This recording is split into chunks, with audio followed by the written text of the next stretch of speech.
16வது ஸ்லோகம்.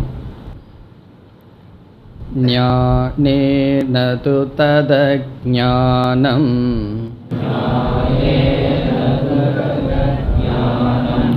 யேஷாம் நாசிதமாத்மனஹ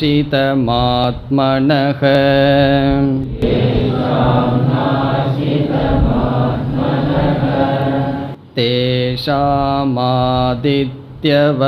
ஞானம்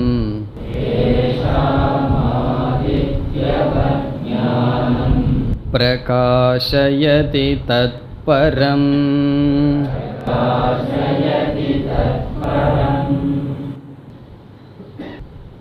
ஞானியை பற்றி பகவான் கூறும் பொழுது நைவ குர்வன் ந காரயன் என்று சொன்னார்.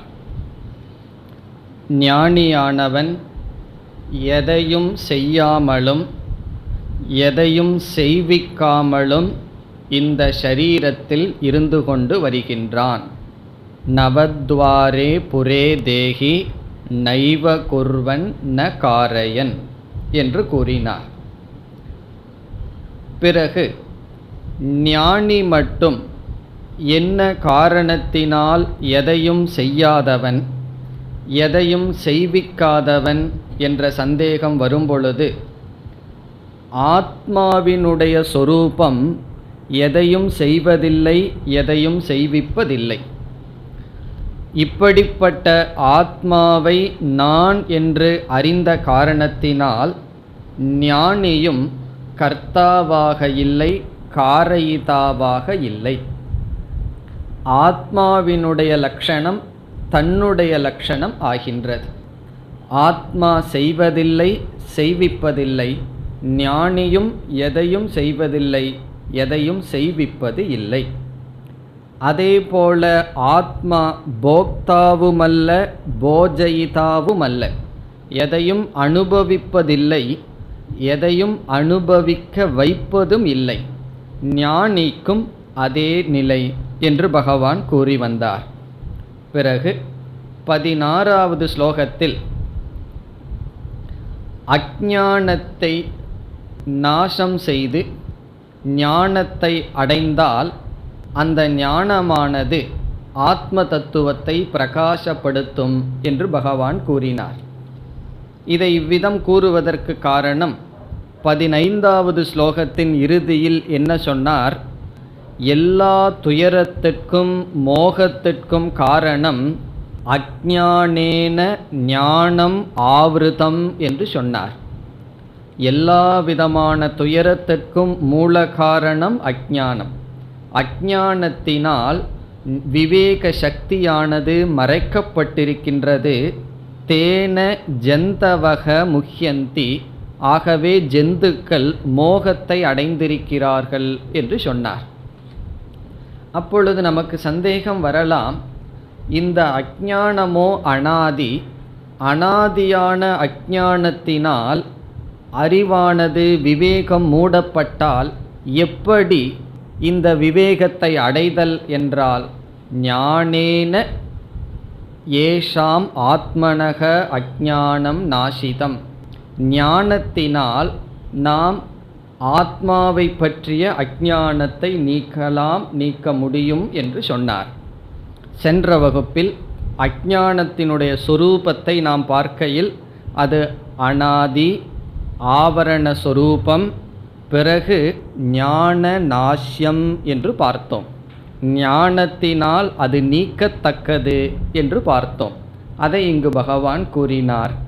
பிறகு 17வது ஸ்லோகத்தில் பகவான் என்ன கருத்தை கூறுகின்றார் என்று இப்பொழுது தொடர வேண்டும். 17வது ஸ்லோகம். தத் புத்தயஸ்ததாத்மானஹ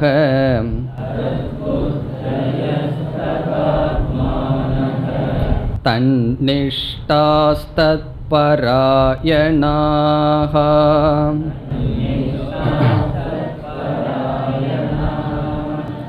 கச்சந்த்ய புனராவ்ருத்திம்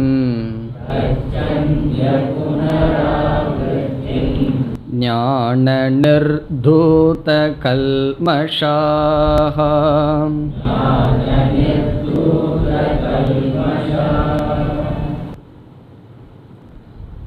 இந்த ஸ்லோகத்தில் இரண்டு முக்கிய கருத்துக்கள் அமைந்திருக்கின்றது. முதல் கருத்து என்னவென்றால், அந்தரங்க பரிபாகம், மனதில் நடக்கின்ற மாற்றங்கள். ஞானம் தோன்றி எப்படியெல்லாம் மனதிற்குள் பரிபாகத்தை அடைந்து நமக்கு பலனை கொடுக்கின்றது என்ற படியை பகவான் முதல் வரியில் பேசுகின்றார். அந்தரங்க பரிபாகம்னா ஞானத்தை அடைந்தவுடன் மனதிற்குள் என்னென்ன மாற்றங்கள் ஏற்படுகின்றது, மனதிற்குள் இருக்கின்ற அந்தரங்க பரிபாகம் முதல் கருத்து. இரண்டாவது, விதேக முக்தி என்கின்ற பலன் பேசப்படுகின்றது. ஞானம் பரிபாகத்தை அடைந்து முக்தியை கொடுக்கின்றது. இங்கு பகவான் விதேக முக்தியை பற்றி பேசுகின்றார். இங்கு புரிந்து கொள்ள வேண்டிய கருத்து என்னவென்றால், ஞானத்தில் பரிபாகம் இருக்குமா இருக்காதா என்பது ஒரு கருத்து. ஒரு பொருளை நாம் பார்க்கின்றோம். அந்த பொருளை பார்த்ததற்கு பிறகு, இதுதான் அந்த பொருள் என்ற ஞானம் வந்ததற்கு பிறகு, சிறிது காலத்திற்கு பிறகு அந்த ஞானத்தில் ஒரு மாற்றம் வருகிறது. அந்த மாற்றம் வந்துவிட்டால் முதலில் நான் பார்த்தது பொய் என்று ஆகிவிடும். அறிவில் பரிபாகம் இருக்கக்கூடாது, இருக்க முடியாது. ஒன்றா புரிந்து கொள்கின்றோம் அல்லது புரியவில்லை, இதுதான் இருக்க வேண்டும். இருப்பினும் நாம் புரிந்து கொண்ட ஒரு கருத்துக்கு சில தடைகள் இருந்தால் அந்த அறிவானது நமக்கு பலனை தராமல் இருக்கலாம். நாம் எதை புரிந்து கொண்டோமோ அந்த அறிவுக்கு தடைகள் இருந்தால் நமக்கு அந்த அறிவு பயன்படாமல் இருக்கலாம். அந்த தடைகள் நீங்க நாம் என்ன சொல்கின்றோம், தடைகள் நீங்குவது என்ற இடத்திற்கு பதிலாக ஞானத்தில் பரிபாகம் அடைந்து விட்டது, ஞான பலன் அதிகமாக வருகின்றது என்று நாம் சொல்கின்றோம். இவ்விதம் சென்ற ஸ்லோகத்தில் ஞானத்தை அடைகின்றான் என்று பகவான் கூறினார். அந்த ஞானம் எப்படிப்பட்டது, எப்படிப்பட்ட படிகளை தாண்டி நமக்கு விதேக முக்தியை கொடுக்க வேண்டும் என்று படிப்படியாக பகவான் பேசுகின்றார். அதனால் சாஸ்திரத்தில் பெரியவர்கள் ஞான பரிபாகம் என்ற சொல்லை ஏற்றுக்கொள்கிறார்கள். உண்மையில் ஞானத்தில் பரிபாகம் ஆகவில்லை, ஞானத்திற்கான தடைகள் நீங்க அந்த ஞானமானது பிரகாசமாக தெரிகிறது. உதாரணமாக 5 மணிக்கு சந்திரனை நாம் பார்க்கின்றோம் மாலையில், அதனுடைய பிரகாசம் குறைவாக தெரிகின்றது. பிறகு இரவு 8 மணிக்கு பார்த்தால் அதிகமான பிரகாசத்தை நாம் பார்க்கின்றோம். பிறகு என்ன சொல்கின்றோம், 5 மணிக்கு சந்திரன் குறைவாக பிரகாசித்தான், 8 மணிக்கு அதிகமாக பிரகாசிக்கிறது என்று சொல்கின்றோம். நம்முடைய அனுபவத்தில் அது சரியாக இருக்கின்றது. ஆனால் உண்மை என்னவென்றால், 5 மணிக்கு இருந்த பிரகாசமே 8 மணிக்கும் இருக்கின்றது. ஆனால் 5 மணிக்கு இருக்கின்ற பிரகாசத்தில் சூரிய பிரகாசமானது தடையாக இருந்தது. சூரிய பிரகாசம் செல்ல செல்ல சந்திரனுடைய பிரகாசம் அதிகரிப்பது போல, சாஸ்திரத்திலிருந்து ஞானத்தை அடைந்ததற்கு பிறகு அந்த கரணத்தில் அதிக தோஷங்கள் இருந்தால் ஞானத்தினுடைய பலனை நாம் பார்க்க மாட்டோம். அந்த கரண தோஷம் நீங்க ஞானமானது பிரகாசிக்கின்றது.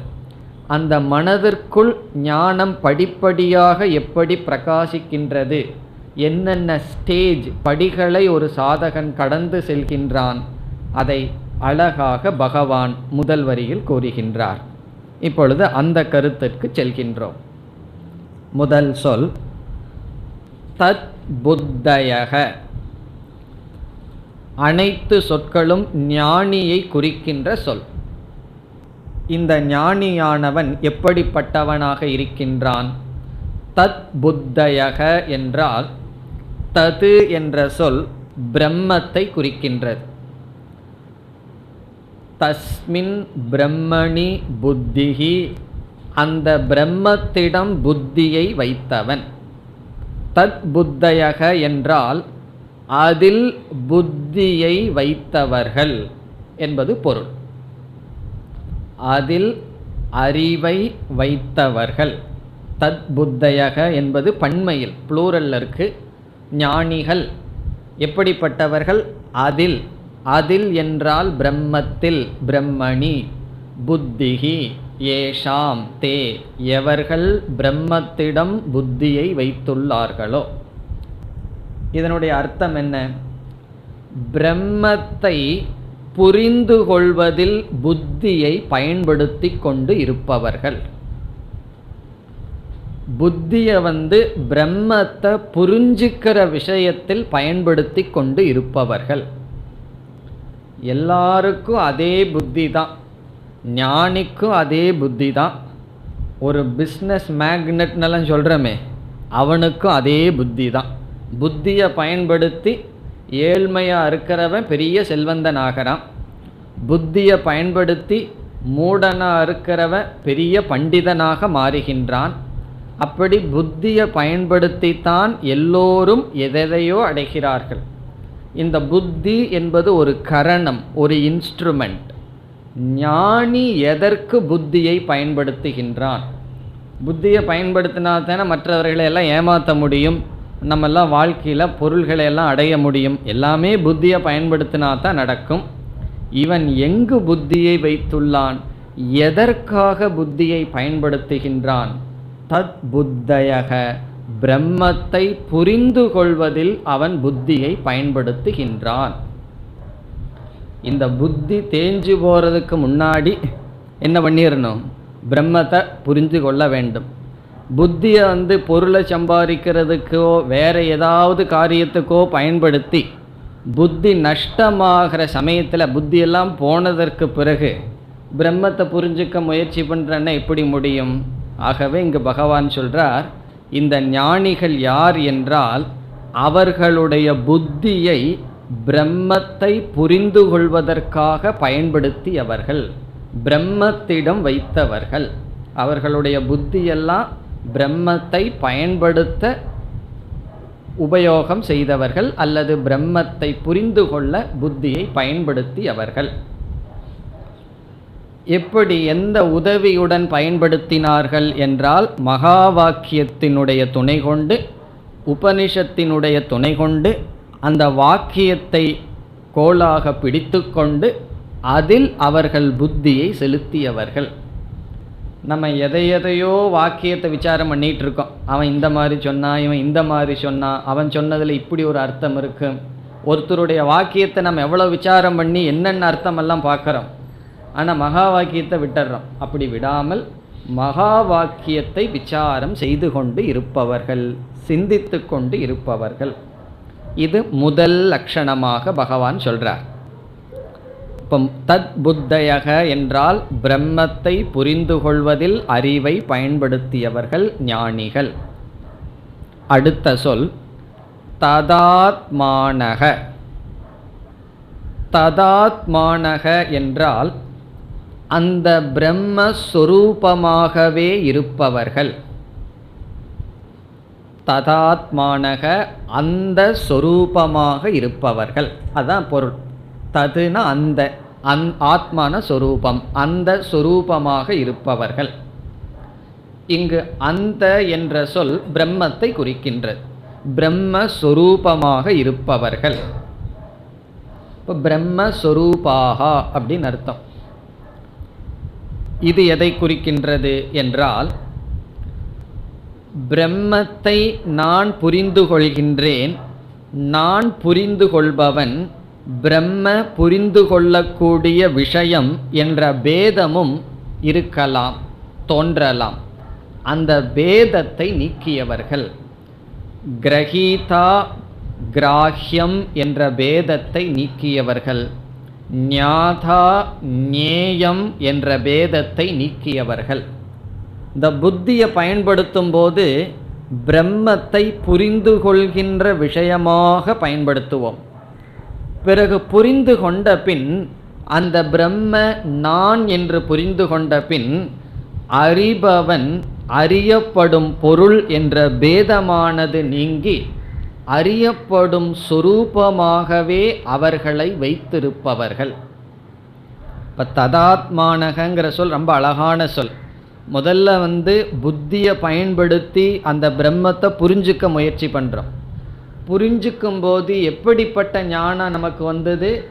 அகம் பிரம்மாஸ்மி தத்துவமசிங்கிற வாக்கியத்தை புரிந்து கொள்ளும் பொழுது அந்த பிரம்மனே புரிந்து கொள்கின்ற சொரூபம்னு சொன்னவுடன் அவர்கள் எப்படி மாறிவிட்டார்கள்? அந்த சொரூபமாகவே இருக்கிறார்கள். எப்பவுமே புத்தியை பயன்படுத்திகிட்டே இருந்தாலும் போதாது. புத்தியை பயன்படுத்தி பிறகு அந்த புத்தி சொன்ன விஷயத்தில் இருந்து பழக வேண்டும். அதுவாகவே இருப்பவர்கள். இப்போ ஒரு விளக்காசிரியர் சொல்றார், இது மனதை அனாத்மாவிலிருந்து எடுத்து பிரம்மத்திடம் வைத்தவர்கள் என்று கூறுகிறார். என்ன முன் சொல் புத்தியில விசாரம் முடிங்கிறது. புத்தியில விசாரம் பண்ணிட்டு மனசை எங்கேயோ வச்சிருக்கிறோம்னு வச்சுக்குவோமே. மனது உடம்புல அபிமானத்தோடு இருக்கு. புத்தி என்ன பண்ணிட்டு இருக்கு? மகா வாக்கிய விசாரம் பண்ணிட்டு இருக்கு. சில சமயம் உபதேசம் பண்ணும், சில சமயம் கேட்கும், ஆராய்ச்சி பண்ணும். எப்படி இருப்போம்னு சொன்னால், புத்தி பாட்டுக்கு விசாரம் பண்ணிட்டு இருக்கும், மனது பாட்டுக்கு உடல்ல நான்கிற அபிமானத்தில் இருக்கும். அப்படி இல்லாமல் புத்தியில் புரிந்து கொண்ட விஷயத்தில் மனதை வைத்தவர்கள். இது ரொம்ப முக்கியமான படி. என்ன செய்யணும்? வெறும் புத்திக்கு மட்டும் வேலை கொடுத்துட்டு இருந்தா போதாது. நம்ம மனசை எடுத்து புத்தியில் அடையப்பட்ட பிரம்மத்தில் வைக்க வேண்டும். இப்போ ததாத்மானகங்கிற இடத்துல ஒரு ஆசிரியர் கூறுகின்றார், மனதை அனாத்மாவிலிருந்து எடுத்து ஆத்மாவிடம் வைத்தவர்கள், பிரம்மஸ்வரூபமாக புரிந்து கொண்டவர்கள், அறிபவன் அறியப்படும் பொருள் என்ற பேதத்தை நீக்கியவர்கள். அது ததாத்மானக. அடுத்து நடக்க வேண்டிய பரிபாகம். முதல்ல ததாத்மாவா இருக்க முடியாது. காரணம் என்ன? அனாத்மாவாகத்தான் இருக்க முடியும். அங்கே புத்தி தன்னை அனாத்மான்னு தானே புரிஞ்சிருக்கு. இப்போ புத்திக்கு தான் ஆத்மானு புரிஞ்சதற்கு பிறகு புத்தி புரிஞ்சாச்சே, மனசு எங்கேயோ இருக்கட்டுன்னு இல்லாமல் மனதை எடுத்து ஆத்மஸ்வரூபத்தில் வைத்தவர்கள். அது இரண்டாவது நிலை. இப்போ தத் புத்தயக, பிரம்மத்தில் புத்தியை பயன்படுத்தியவர்கள், அந்த பிரம்மஸ்வரூபமாகவே இருப்பவர்கள், தன்னை பூர்ண ரூபமாக உணர்ந்து கொண்டவர்கள், அறிந்தவர்கள். பிறகு மூன்றாவது சொல், மூன்றாவது நிலை தன்னிஷ்டாகா. தன்னிஷ்டாகா என்றால் ஞான நிஷ்டாகா. ஞானஸ்ய நைஷ்சல்யம். நைஷ்சல்யம்னா நிശ്ചலமாக இருக்கின்ற தன்மை. ஞான நிஷ்டாகா அல்லது பிரம்ம நிஷ்டாகா. அந்த பிரம்மத்தில், பிரம்ம ஞானத்தில் நிஷ்டையை அடைந்தவர்கள், உறுதியை அடைந்தவர்கள். இது என்ன என்றால், ஞானத்தை, பிரம்ம ஞானத்தை நம்ம அடையிறோம். ஒரு விதமான துயரமும் கஷ்டமும் வராத வரைக்கும் நம்ம ஸ்தித பிரஜனாவே இருப்போம். காரணம் என்ன? ஒரு துக்கமும் நமக்கு வரல. துயரம் வரும் பொழுது தான் நமக்கு தெரியும் எந்த அளவுக்கு ஞானம் உள்ளே போயிருக்குன்னு சொல்லி. ஒரு துறவி இருந்தார். அவர் சொன்னார், அவர் ரொம்ப வனத்தில் போய் தனியாக கொஞ்ச நாள் இருந்தார். அதுக்கப்புறம் ரிஷிகேஷுக்கு அந்த பக்கம், அங்கே எந்த விதமான வசதியும் இல்லை. ஒரு விதமான நோய் அவருக்கு விட்டது, கடுமையான நோய் விட்டது. இப்போ அவருக்கு அங்கே என்ன பாசிபிலிட்டின்னு சொன்னால், பேசாமல் இருக்கிறத தவிர ஒரு வழியும் கிடையாது. அவர் எந்திரிச்சு போய் டாக்டர்கிட்ட போகிறதுக்கோ, அவருக்கு தெரியுது இந்த நோய்க்கு இதுதான் மருந்து, டாக்டர்கிட்டையும் கூட போக வேண்டிய அவசியம் இல்லை. ஆனால் அந்த மருந்து கிடையாது. அப்போ என்னன்னு சொன்னார், அப்போ தான் தெரிகின்றது அகம் பிரம்மாஸ்மிங்கிறது எவ்வளவு தூரம் எனக்குள்ளே போயிருக்குன்னு சொல்லி.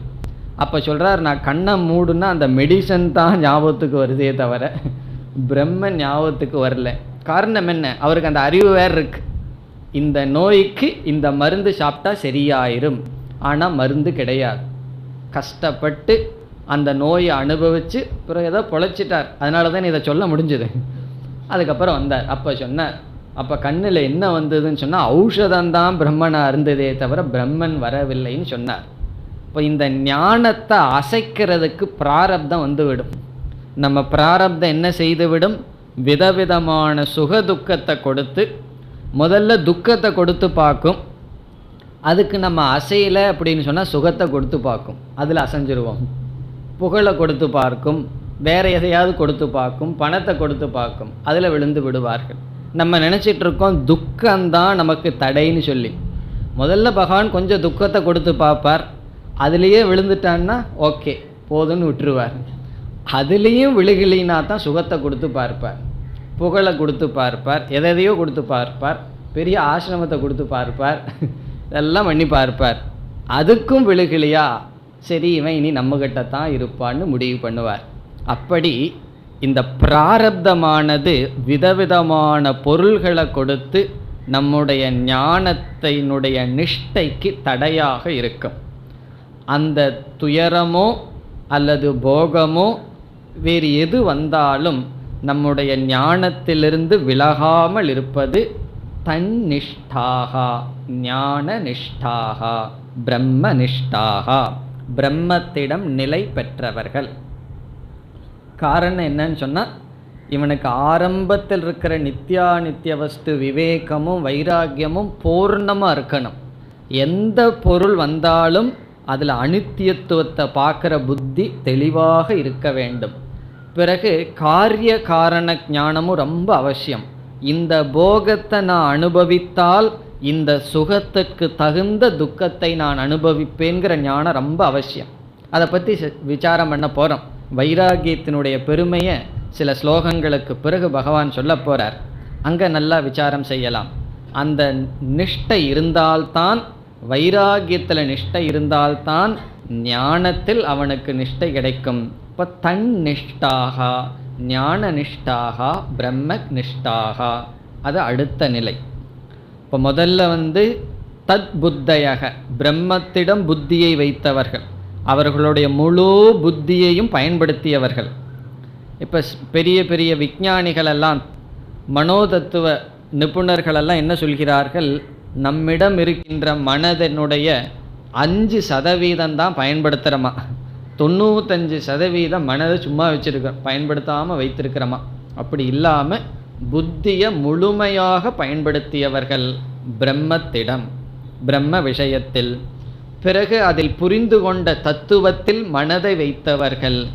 எந்த விதமான சூழ்நிலைகளிலும் தன்னுடைய ஞானத்திலிருந்து வலுவாது இருந்து ஞான நிஷ்டையுடன் இருப்பவர்கள்.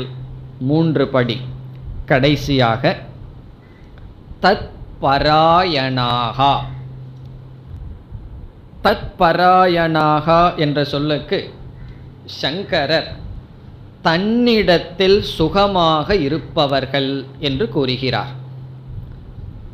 ஆத்மாராமாகா என்று சொல்கிறார். ஆத்மாராமாகான்னு சொன்னால் தன்னிடத்தில் சுகித்திருப்பவர்கள். பாஹ்ய சாதன நிரபேக்ஷாகா, பாஹ்ய சாதனம் வெளி பொருள்கள், நிரபேக்ஷாகா என்றால் வெளிப்பொருள்களை சாராமல் தன்னிடத்தில் சுகமாக இருப்பவர்கள். தன்னிடத்தில் சுகித்திருப்பவர்கள்னு சொன்ன உடனே எந்த ஸ்லோகம் உங்களுக்கு ஞாபகம் வரணும்? ஆத்மன்யேவ ஆத்மனா துஷ்டக, அதுதான். அதைத்தான் சங்கரர் இங்கே எடுத்துக்கொள்கின்றார். தத்பராயணாகா என்றால் தது பிரம்ம ஏவ பரம் மேலான, அயனம் என்றால் கதி, அந்த பிரம்மனே கதியாக கொண்டவர். கதின்னு சொன்னா அடைய வேண்டியதாக கொண்டு ஆனந்தத்தை அடைந்து கொண்டு இருப்பவர்கள். தன்னிடத்தில் எந்த வெளிப்பொருளும் இல்லாமல் தன்னிடத்தில் தான் சுகித்திருப்பவர்கள். இது கடைசி ஸ்டேஜ். ஞான நிஷ்டையினுடைய பலன் என்னன்னு சொன்னா நம்மிடத்தில் நாம் இருக்க முடியும். அப்படி இல்லை அப்படின்னு சொன்னா நம்ம இருக்கணும்னு சொன்னா 4 பேர்த்த டிஸ்டர்ப் பண்ணி தான் நம்ம இருக்க முடியும். 4 பேர் வேணுமே, ஒன்னா புகழ்றதுக்கோ இகழ்றதுக்கோ எதுக்கோ வேணுமே. 4 பேரோ 4 பொருள்களோ ஏதோ ஒன்று வேணும். எதற்குனா நான் இருக்க. ஞானத்தினுடைய பலன் என்னன்னா நான் இருக்க எதுவும் அவசியம் இல்லை, ஏன்னா நானே போதும். அப்படி தத்பராயணாகா. இதெல்லாம் என்னன்னா பிரம்மத்திடம் புத்தியை வச்சு மனதை வச்சு ஞானத்தில் நிலை பெற்று பிறகு தன்னிடத்தில் சுகித்திருப்பவர்கள். இப்படிப்பட்டவர்கள் என்ன பலனை அடைகிறார்கள்? அது 2வது வரியில் வருகிறது. இப்போ முதல் வரி பூரா ஞானியினுடைய லட்சணம். அந்த லட்சணத்தை எப்படி சொன்னார்? மனதிற்குள் நடக்கின்ற பரிபாகமாக பகவான் கூறினார். படிப்படியாக என்னென்ன ஆய் வரும் அவனுடைய மனசில் அப்படின்னு சொன்னார். போன வகுப்பில் ஒரு உதாரணம் பார்த்தோம். சாப்பிட்றோம், சாப்பிட்டதற்கப்புறம் வயிற்றுக்குள்ளே என்னென்னமோ பரிபாக நடக்குது, அதெல்லாம் நமக்கு தெரியறது இல்லையே. கடைசியில் என்ன ஆகுதுன்னா மீண்டும் பசிக்குது. அப்படி உள்ளே போனது நமக்கு தெரியாமல் என்னென்னமோ பரிபாகம் வயிற்றில் ஆகிறது போல மகா வாக்கியம் நம்முடைய புத்தியில் போயிட்டா நம்ம மனசில் என்னென்ன பரிபாகம் நடக்கின்றது. அதுதான் இந்த முதல் வரியில் சொல்லப்பட்டது. என்ன பரிபாகம் முதல்ல நடக்கும்? புத்தியையெல்லாம் பிரம்மத்தை புரிஞ்சுக்கிறதுக்கு பயன்படுத்துகிறோம். பிறகு மனசை அனாத்மாவிலிருந்து எடுத்து ஞானத்தில் நிலை பெற்று பிறகு தன்னிடத்தில் சுகமாக இருக்கின்றோம். இந்த தத்பராயணாகங்கிறதுக்கு வேறொரு பொருளும் உண்டு. அந்த பொருள் என்னவென்றால் அந்த பிரம்மத்தை லட்சியமாக கொண்டவர் அப்படின்னு ஒரு அர்த்தம் இருக்கு. நம்ம பார்த்தது தத்பராயணாகங்கிற சொல்லுக்கு தன்னிடத்தில் சுகமாக இருப்பவர்னு ஃபைனல் ஸ்டேஜ், கடைசி படியாக பார்த்தோம். இதற்கு 2வது பொருள் அந்த பிரம்மத்தை புருஷார்த்தமாக கொண்டவர்கள். அப்படி பொருள் எடுத்துக்கொண்டால் தத்பராயணாகங்கிற சொல்ல முதல் ஸ்டேஜில் போடணும். ஃபஸ்ட்டு தத்பராயணாகனு படிக்கணும். அப்போ படிக்கும்போது என்ன அர்த்தம் கிடைக்கும்? ஞானிகளுக்கு லட்சியமாக இருப்பது, சாத்தியமாக இருப்பது, வாழ்க்கையில் அடைய வேண்டியதாக இருப்பது அந்த பிரம்மன் ஒன்று மட்டும். அந்த பரபிரம்மந்தான் அவங்களுக்கு லட்சியம். அதனால் என்ன செய்தார்கள்? தத் புத்தயக, அவர்களுடைய புத்தியை பிரம்மத்திற்கு பயன்படுத்தினார்கள்.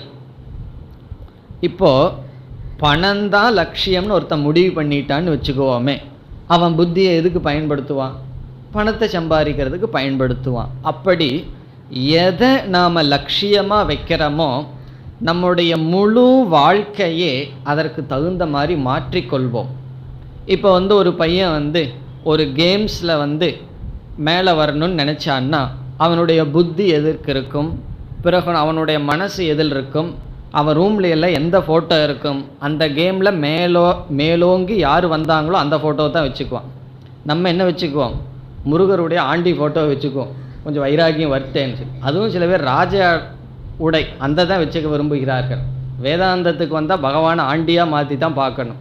காரணம் என்ன? கொஞ்சம் வைராகியம் வருத்தேன்னு சொல்லி. அப்படி எதை அயனமாக லட்சியமாக கொள்கிறார்களோ அவர்களை அறியாமல் எல்லா விதமான செயல்களும் வாழ்க்கையும் அதற்கு தகுந்தாப்புல மாறிவிடும். அதுபோல இந்த ஞானிகளுக்கு பிரம்ம லட்சியமானதனால் பிரம்ம புத்தி, பிரம்மத்திடம் மனம், பிரம்மத்திடம் நிஷ்டையை அடைகிறார்கள்.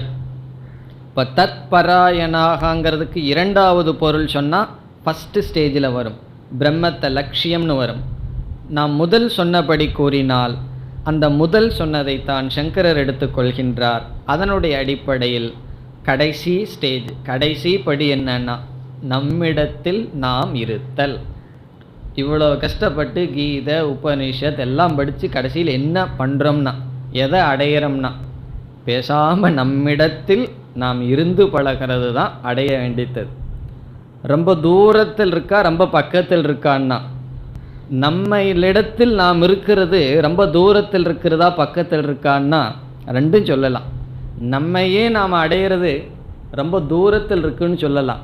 காரணம் என்னென்னா, நம்ம இடத்தில் நம்மளால் இருக்க முடியாமல் ஓடிட்டுருக்கிறோமே, அதே சமயத்தில் ரொம்ப அருகில் இருக்கின்றது, நம்ம பிரிக்க முடியாமல் இருக்கின்றது. அது பராயணம், மேலான அயனம், அதை அடைகிறார்கள். இது என்னன்னா, கடைசியில் தன்னிடத்தில் தான் திருப்தியாக இருக்கான். எவ்வளோ வருஷம் அப்படி இருந்துட்டு இருக்கான்னா, இந்த பிராரப்தம்னு இருக்கிற வரைக்கும் தன்னிடத்தில் தான் திருப்தியாக இருக்கின்றான். பிறகு அவன் என்ன நிலையை அடைகின்றான் என்றால், இறந்ததற்கு பிறகு மீண்டும் ஜென்மத்தை எடுப்பதில்லை. அதை பகவான் கூறுகின்றார். கச்சந்தி அபுனராவிருத்திம். கச்சந்தி அடைகிறார்கள், இப்படிப்பட்ட ஞானிகள் அடைகிறார்கள். பிராரப்த அவசானே, பிராரப்தம் முடிவில் அவர்கள் தன்னிடத்தில் திருப்தியாக இருந்து கொண்டு பிராரப்தம் முடியும் பொழுது அடைகிறார்கள். எதை அடைகிறார்கள்? அபுனராவிருத்தி. புனராவிருத்தி என்றால் திரும்பி வருதல், அபுனராவிருத்தி என்றால் திரும்பி வராத நிலையை அடைகிறார்கள். புனராவிருத்தினா திரும்பி திரும்பி வர்றது, அபுனராவிருத்தினா திரும்பி வராத நிலை. யத் கத்வா ந நிவர்த்தந்தே, எதை அடைந்து திரும்புவதில்லையோ அந்த பிரம்மஸ்வரூபமாகவே இருக்கிறார்கள். அப்புனராவிருத்திக்கு விளக்கம், ஜென்ம சம்பந்தம் அற்றவர்களாக இருக்கிறார்கள், ஷரீர சம்பந்த ரகிதாக. அதற்கு பிறகு ஷரீர சம்பந்தம் அவர்களுக்கு கிடையாது.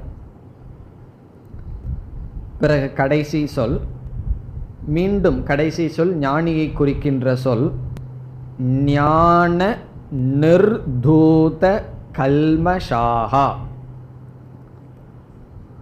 கல்மஷம் என்றால் அஞ்ஞானம், கல்மஷம்னா அழுக்குன்னு அர்த்தம். வேதாந்தத்தில் என்ன அழுக்கு அப்படின்னா அறியாம தான் பெரிய அழுக்கு. இப்போ கல்மஷம்னா அஞ்ஞானம் என்கின்ற அழுக்கு. நிர்தூதம் என்றால் நீக்கியவர்கள், உதறி தள்ளியவர்கள். இப்போ நிர்தூத கல்மஷாகா என்றால் அறியாமையை நீக்கியவர்கள். எப்படி அறியாமையை நீக்கினார்கள்? ஞானேன, ஞானத்தினால் அறியாமையை நீக்கியவர்களாக இருந்து கொண்டு அபுனராவிருத்திம் கச்சந்தி, திரும்பி வராத நிலையை அடைகிறார்கள். சங்கராச்சாரியார் கல்மஷத்துக்கு லட்சணம் கொடுக்கிறார். பாபாதி சம்சார காரண தோஷக. பாபம் முதலிய சம்சார காரணத்துக்கு காரணமான தோஷம். பாபம் முதலிய சம்சார காரணம், பாபாதி சம்சார காரண தோஷக கல்மஷக. இந்த அஞ்ஞானம் இருந்ததுன்னா சரீரத்தில் அபிமானம் வரும். பிறகு பாப புண்ணியம்ங்கிற தோஷம் வருவதற்கு காரணமாக இருக்கிறது. கல்மஷம்னா அஞ்ஞானம். அதை ஏன் கல்மஷம்னு சொல்கிறோம்னா பாபத்துக்கெல்லாம் காரணமாக இருக்கிறது, ஷரீர சம்பந்தத்துக்கு காரணமாக இருக்கிறது. அப்படிப்பட்ட காரணமான அஞ்ஞானத்தை நீக்கியவர்கள் ஞானத்தினால், அறிவினால் நீக்கியவர்களாக. பிறகு தத் புத்தயக ததாத்மானக தன்னிஷ்டாக தத்பராயணாக இப்படி இருந்து அபுனராவிருத்திம் கச்சந்தி. இப்போ இந்த ஸ்லோகத்தில் பகவான் என்ன சொல்லியிருக்கார்? மனதிற்குள் நடக்க வேண்டிய பரிபாகத்தை, படிகளை கூறி மீண்டும் பிறக்காத விதேக முக்தியை அடைந்தார்கள் என்று கூறினார். இனி 18வது ஸ்லோகம். வித்யா வினய சம்பன்னே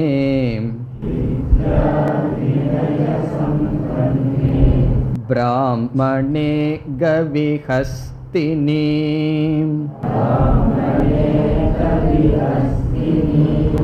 சுனி சைவ ஸ்வபாகே ச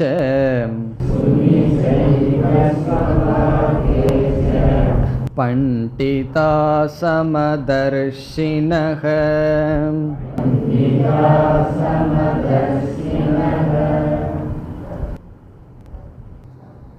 இந்த ஸ்லோகத்தில் ஆத்ம ஞான சொரூபத்தை பகவான் கூறுகின்றார்.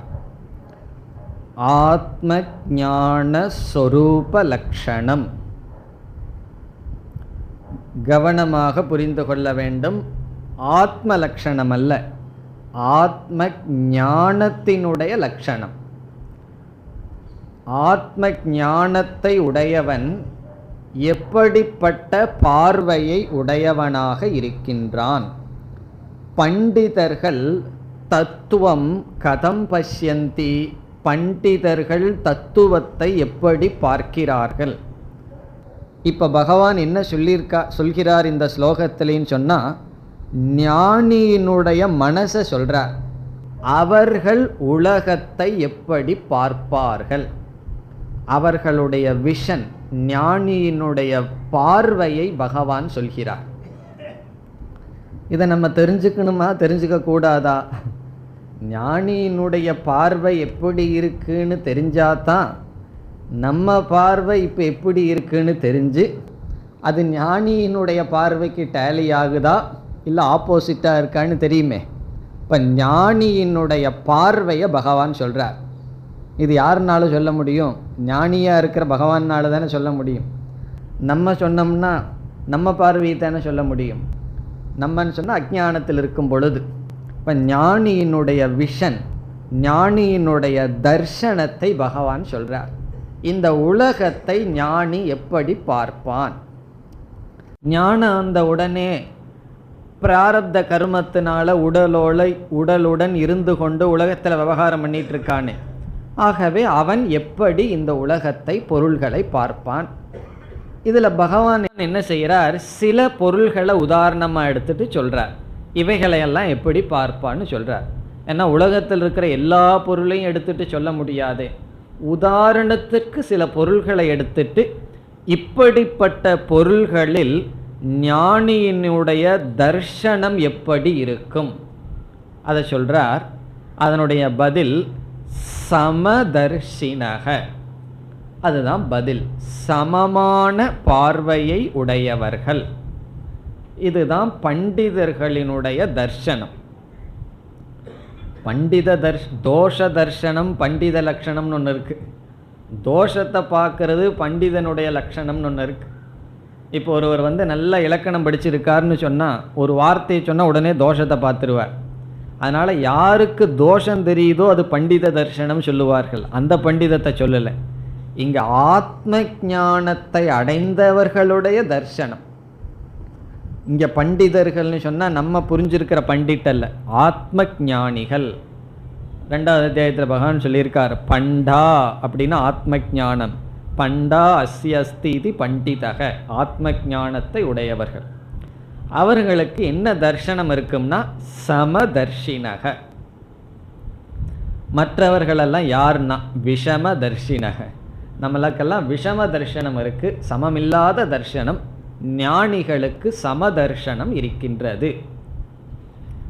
இந்த கருத்து பலரால் பல சமயங்களில் தவறாக புரிந்து கொண்ட கருத்து. சமதர்ஷனா, சமமாக பார்க்கணும், ஈக்குவல் ட்ரீட்மெண்ட், சமமாக பாவிக்கணும்னு சொன்னால் யாரிடம் சொன்னாலும் என்ன சொல்வார்கள் தெரியுமா? அதெல்லாம் பார்த்து பார்த்து தான் கஷ்டப்பட்டு இப்போ அந்த மாதிரிலாம் பண்ணுறதில்லை அப்படின்னு சொல்லுவார்கள். நீங்கள் சமமாக பார்க்கணுன்னு சொல்லுவீர்கள். வீட்டில் வர்ற சர்வெண்ட்டை போய் சமமாக பார்க்குறேன்னு சொல்லி நம்ம என்னதாவது பண்ணினோம்னா தலையில் எல்லாம் ஏறி உட்கார்ந்து கொள்கின்றான் அப்படின்னு சொல்லி பலரிடம், யாராவது இடம் என் டிரைவர் சரியாக பிஹேவ் பண்ணல, இது பண்ணலன்னு பெரிய வசதியானவர்களிடம் சொன்னால் அதெல்லாம் கிடையாது, சமதர்ஷனமாக பார்த்து பார்த்து எங்களுக்கு துக்கம்தான் வந்தது அப்படின்னு சொல்லுவார்கள்.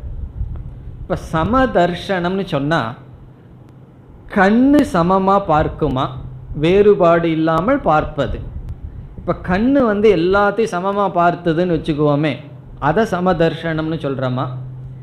அப்படி பார்த்ததுன்னா முதல்ல டாக்டர்கிட்ட தான் போகணும். சிவப்பும் பச்சை வெள்ளை இதெல்லாம் சமமாக தெரிஞ்சதுன்னு வச்சுக்குவோமே, பார்க்குறதெல்லாம் ஒரே மாதிரி தெரிஞ்சதுன்னு வச்சுக்குவோமே, அது ஞானியினுடைய தர்ஷனமானா? கண்ணு சமமாக பார்க்குன்னு பகவான் சொல்லவில்லை. பிறகு நம்ம பயன்படுத்துகின்ற பதார்த்தங்கள் பொருள்களையெல்லாம் சமமாக ட்ரீட் பண்ணணும்னு பகவான் சொல்லலை. இப்போ ஒரு மோதிரம் இருக்குது, வெள்ளியில் ஒரு மோதிரம் வாங்குகிற ஒரு 500 ரூபா இருக்குதுன்னு வச்சுக்கோமே. பிறகு இந்த காலத்துல எல்லாம் செருப்பே 1000 2000ன்னு விற்கிது. ஒரு 2000 ரூபாய்க்கு செருப்பை வாங்கி வைக்கிறோம். இப்போ சமதர்ஷினக ஞானினக மோதிரத்தை கொண்டு போய் லாக்கரில் வைக்கிறோம், அது 500 ரூபா தான் வேல்யூ. செப்பலை கொண்டு போய் எங்கே வைக்கணும்? அது எவ்வளவு விலை கொடுத்து வாங்கினாலும் அது வைக்க வேண்டிய இடத்துல தானே அதை வைக்கணும். அதை எந்த இடத்துல நம்ம பயன்படுத்தணுமோ உடலில் அங்கே தானே பயன்படுத்தணும். அதை 2000 ரூபாய்ன்னு சொல்லி தலையில் போட்டுக்கிறது இல்லையே, காலில் தானே போடணும். அதுக்குன்னு ஒரு இடம் வீட்டில் வச்சுருக்கிறோமே, அங்கே தானே அதை வைக்கணும். அப்படி பொருள்களையும் மனிதர்களையும் எப்படி நம்ம ட்ரீட் பண்ணுறோம்னு சொல்கிறோமே, அந்த இடத்துல நம்ம சமமாக பண்ண முடியாது. அதான் இங்கே பேசப்படவில்லை. நம்ம சமதர்ஷனம்னு சொன்ன உடனே பலர் என்ன நினைக்கிறார்கள், கண்ணில் சமமாக பார்க்கணும், விவகாரத்தில் எல்லாத்தையும் சமமாக ட்ரீட் பண்ணணும், சமமாக பாவிக்கணும், நடத்தணும். அது பொருள் அல்ல. பிறகு சமதர்ஷனம்னா என்ன என்றால், இனி ஒரு உதாரணம் பார்ப்போம். இப்போது ஒருத்தருடைய வீட்டில் நாய் வளர்ந்துட்டுருக்கு, அந்த எஜமானரோட ரொம்ப அன்பாக இருக்குது. ஒரு புதிதாக ஒருவர் வர்றார். நாய் நாயினுடைய கண் ஒரு மனிதனை அங்கே காட்டுது. புதிதாக இருக்கிறதுனால அந்த நாய் என்ன செய்யுது, உள்ளே விடாமல் அது தடுக்கின்றது, உழைக்குது, என்ன பண்ணணுமோ அது செய்யுது. பிறகு எஜமானன் அதற்கு அடுத்தது வர்றார். எஜமானனை பார்த்த உடனே அது என்ன பண்ணுது, அப்படியே எஜமானனிடம் போய் வரவேற்குது, உள்ளே வாங்கோ அப்படின்னு சொல்லி கூப்பிட்டு அவரோட விளையாடுகிறது. இப்போ இங்கே என்ன நடந்திருக்குன்னு சொன்னால், இந்த நாயினுடைய கண்ணானது 2 மனிதர்களை காட்டியது. பிறகு ஒரு மனிதனிடம் ஒரு விதத்தில் அந்த நாய் நடந்து கொண்ட விதம், இனியொரு மனிதனிடம் இனியொரு விதமாக நடந்து கொண்ட விதம் எதை பொறுத்தது என்றால், அங்கே 2 தர்ஷனம் நடந்திருக்கு. கண்ணில் ஒரு தர்ஷனம், அறிவில் ஒரு தர்ஷனம் நாயிடம் நடந்திருக்கு. கண்ணில் 2 மனிதர்களை பார்த்தது, அறிவில் என்ன நடந்திருக்குன்னு சொன்னால், இவர் வேண்டியவர், இவர் நம்மை சார்ந்தவர் என்று பார்த்திருக்கு. இவர் நம்மை சாராதவர் அப்படிங்கிற அறிவை அது பயன்படுத்தி இருக்கிறது. ஆகவே என்னைக்குமே திருஷ்டி துவயம், 2 திருஷ்டி இருக்கின்றது. ஒன்று கண்ணினுடைய திருஷ்டி, இனி ஒன்று கண்ணுக்கு பின்னாடி இருக்கின்ற அறிவினால் பார்ப்பது, அறிவினுடைய திருஷ்டி, புத்தியினுடைய திருஷ்டி.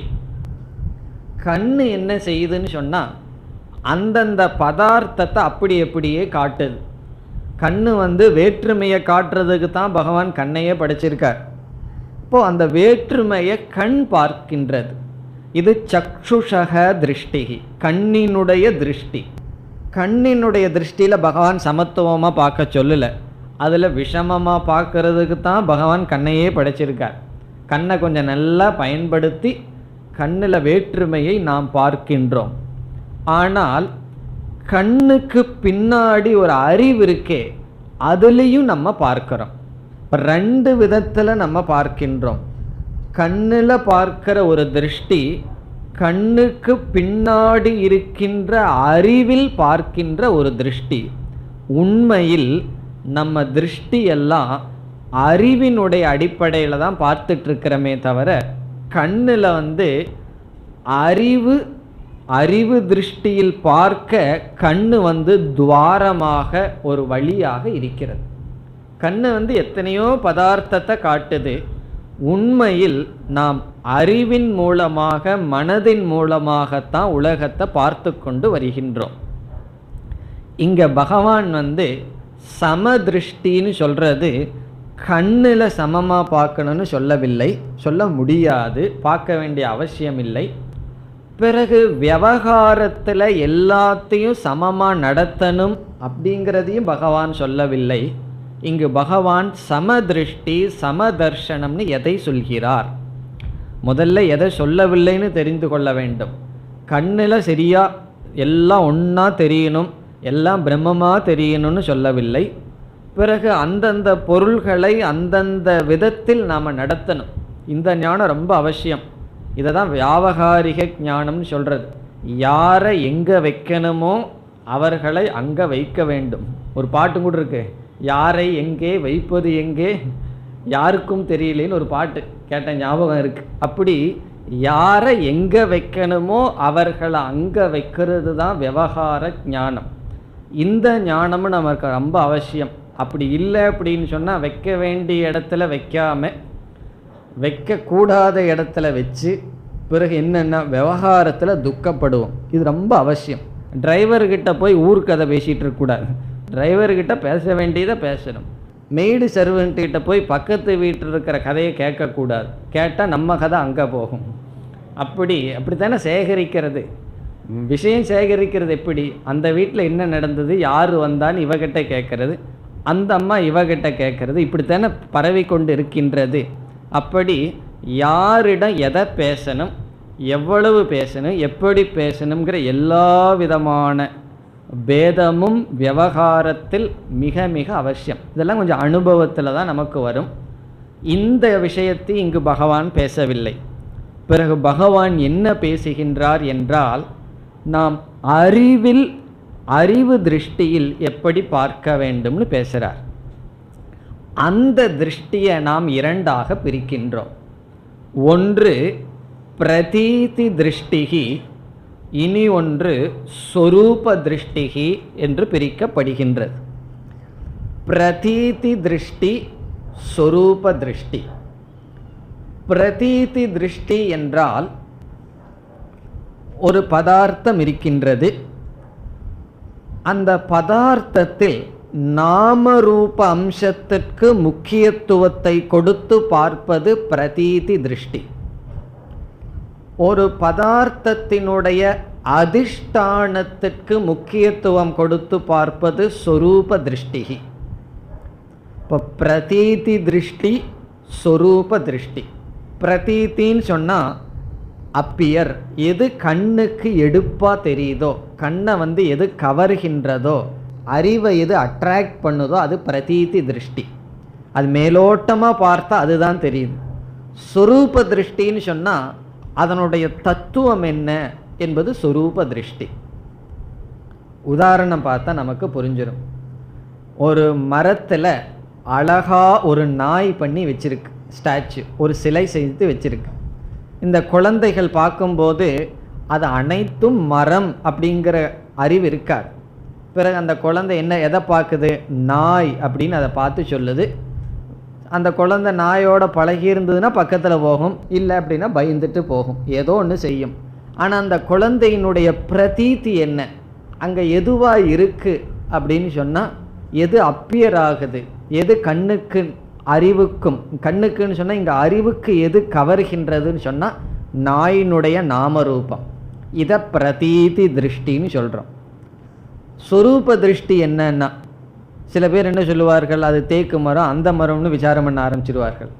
அது சொரூப திருஷ்டி. அனைத்தும் எந்த ஒரு தத்துவத்தினால் செய்யப்பட்டதோ அது சொரூப திருஷ்டி, அதிஷ்டான திருஷ்டி. இப்படி அதே போல் செயினை பார்க்கும் பொழுது நம்ம ஒருவர் போய் ஒரு கடையில் ஒரு செயின் வாங்கிட்டு வருவார். அந்த செயின் தங்கம். என்ன சொல்லியிருக்காரு, இத்தனை பவுண்டில் செயின் வேணும்னு வாங்கிட்டு வந்த உடனே ரகளை வந்துடும், எனக்கு இந்த டிசைன் பிடிக்கல அப்படின்னு சொல்லி. ஒவ்வொரு வருஷத்துக்கும் செயின்லேயும் கூட இது இருக்குது போல் இருக்கு. என்னென்னா இந்த மாடல், இந்த வருஷத்து மாடல், போன வருஷத்து மாடல்னு இருக்கான். பிறகு என்ன செய்வார்களாம், இதெல்லாம் எனக்கு ஆச்சரியமான விஷயங்கள். தங்கம் தானே கழுத்தில் ஓடுறது தானேன்னு தோணுது. இருந்தாலும் இந்த வருஷம் ப்ரெசண்ட் மாடல் வேணும்னு சொல்லி அந்த தங்கத்தை உருக்கி அதுக்கு ஒரு 2000 ரூபா செலவு பண்ணி மாற்றிக்கிறது. இது என்னன்னா, இது நடக்குதான் இப்படி. இது என்னன்னு சொன்னால், அதே மாடல் இருந்துட்டு போட்டுமே, ஒரே செயின் தானே, தங்கத்தை தானே கழுத்தில் போட்டுக்கிறனா கிடையாது. எனக்கு இந்த ப்ரெசண்ட், இந்த 1998 மாடல் செயின் தான் கழுத்தில் போட்டுக்கணும் அப்படிங்கிற ஒரு திருஷ்டி இருக்குது. அதுக்கு எவ்வளவுன்னா 2000 ரூபா செலவு. இங்கே என்ன பண்ணியிருக்கான்னா, நாம ரூபத்தை மாற்றியிருக்கான். இல்லை கொஞ்சம் தங்கத்தை எடுத்து செம்பை சேர்த்திருப்பான், அதுதான் அவன் பண்ணியிருப்பான். இப்போ லாஸ் பண்ணி கடைசியில் என்னன்னா, நம்மளுடைய திருஷ்டி எதில் இருக்குது? நாம ரூபத்தில் இருக்குது. அதிஷ்டானத்தை விட்டுட்டு நாம ரூபத்தில் நம்முடைய திருஷ்டி இருக்கின்றது. இப்போ இங்கே சமத்துவம்னு சொன்னால், நாம ரூபத்தை தியாகம் செய்து, அது எப்படி தியாகம் செய்கிறோம்னா, ஞானேன, அறிவினால் அது நாம ரூபம் மித்யா அனித்தியம்னு தியாகம் செய்து, பிறகு அந்த சொரூபத்தில் நம்மளுடைய நோக்கு பார்வை இருந்தால் அது அதிஷ்டான சொரூப திருஷ்டி. இப்போ இவ்வளவு நேரம் நம்ம உதாரணத்தில் இருந்திருக்கோம். இனி நம்ம இங்கே பகவான் சொல்கிற சமதர்ஷனத்திற்கு வருவோம். இனி நம்ம எந்த கருத்தை பகவான் இங்கே சொல்கிறாருன்னு பார்க்கின்றோம். இங்கே என்ன சொல்கிறார் பகவான்? இந்த அனைத்து பிரபஞ்சமும் சத்துவம் ரஜஸ் தமஸ்னு 3 குணத்தினால், 3 குணத்தை உடைய மாயையினுடைய விகாரங்கள். நம்ம பார்க்கிற இந்த அனைத்து பிரபஞ்சமும் மாயையினுடைய காரியம். இந்த மாயைங்கிறது சத்துவம் ரஜஸ் தமஸ்னு 3 பேதத்தை உடையதாக இருக்கிறது. சிலதெல்லாம் சத்துவ பதார்த்தமாக இருக்குது, சிலதெல்லாம் ரஜஸாக இருக்குது, சிலது தமஸாக இருக்குது. இந்த மாயையே மித்யா நாம ரூபங்கள் தான். இந்த மாயையே பொய்யானது. இந்த பொய்யான மாயைக்குள்ள சத்துவ ரஜஸ் தமஸ்னு 3 குணங்கள் இருக்கின்றது. இந்த 3 குணங்களும் பிரம்மத்தின் மீது அல்லது ஆத்மாவின் மீது ஏற்றி வைக்கப்பட்டிருக்கிறது. இந்த சத்துவ ரஜஸ் தமோ குணமான மாயை ஆத்மாவிடம் ஏற்றி வைக்க அல்லது பிரம்மத்தினிடம் ஏற்றி வைக்கப்பட்டிருக்கிறது. இப்போ பிரம்மத்திடம் ஏற்றி வைக்கப்பட்டுள்ள இந்த மாயை பிரம்மத்தோடு கலந்து இருக்கின்றது. ஏற்றி வைக்கப்பட்டிருக்குன்னா ஒன்று பிரிக்க முடியாமல் இருக்கின்றது. பாம்பு கயிற்றின் மீது ஏற்றி வைக்கப்பட்டுள்ளதுன்னு சொன்னால் டிஸ்டன்ஸே கிடையாது. எந்த இடத்துல கயிறு இருக்கோ அதே இடத்துல தான் பாம்பும் ஏற்றி வைக்கப்பட்டுள்ளது. அப்படி இந்த பிரபஞ்சத்தில் பிரம்மத்திடம் அனைத்து நாமரூபங்களும் சத்வரஜஸ்தமோ குணமான பதார்த்தங்கள் ஏற்றி வைக்கப்பட்டுள்ளது. இப்பொழுது நம்ம இந்த உலகத்தை பார்க்கும் பொழுது 2 நமக்கு சாய்ஸ் இருக்கு. நம்ம தேர்ந்தெடுத்து பார்க்கலாம். ஒன்று, பிரம்மத்துக்கு கவனம் செலுத்தாம பிரம்மத்தை நம்ம விட்டுட்டு நாமரூபத்தை மட்டும் நம்ம பார்த்து விவகாரம் செய்யலாம்.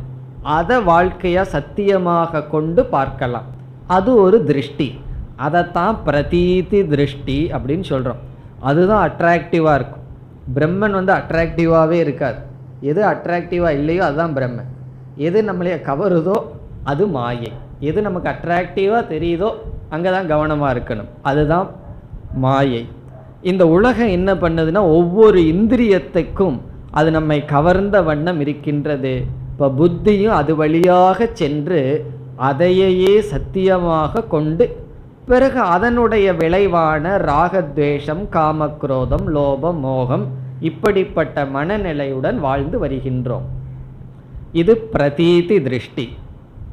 இங்க பகவான் சொல்றார், இந்த ஞானியானவன் அனைத்து வேற்றுமைகளுக்குள் சத்வரஜஸ்தமசான இந்த பிரபஞ்சத்திற்குள் வேற்றுமையை அறிகின்றான். விவகாரத்தில் பிரபஞ்சத்தில் மாயை இப்படிப்பட்ட வேற்றுமையை உடையது என்ற வேற்றுமையை அறிந்த போதிலும் அனைத்து வேற்றுமைகளும் ஒரு சமமான பிரம்மத்திடம் ஏற்றி வைக்கப்பட்டுள்ளது. வேறுபாடு இல்லாத பிரம்மத்திடம் ஏற்றி வைக்கப்பட்டுள்ளது என்று அவனுக்கு பிரம்ம திருஷ்டி பிரபஞ்சத்தில் இருக்கின்றது. இப்போ சம தர்ஷனம் ங்கிற சொல்லுல சமங்கிற சொல்லுக்கு பொருள் பிரம்ம. இப்போ பிரம்ம தர்ஷனம், அதைத்தான் இங்கு பகவான் சமதர்ஷனம்னு சொல்றார். இதை அடுத்த ஸ்லோகத்திலே விளக்க போறார். இப்போ சமதர்ஷனம்ங்கிறதுக்கு இங்கே என்ன பொருள்? சமம்ங்கிற இடத்துல பிரம்மங்கிற சொல்ல எழுதி பிரம்ம தர்ஷனம், மனதில் எழுதி, நோட்ஸ்லேயும் எழுதிக்கிறோம், மனதிலையும் எழுதி பிரம்ம தர்ஷனம். எப்படி பிரம்ம தர்ஷனம்னா அதிஷ்டானத்தை பார்த்து அதற்கு மேல் அனைத்தும் ஏற்றி வைக்கப்பட்டுள்ளது. இப்போ விதவிதமான சரீரம் இருக்குது.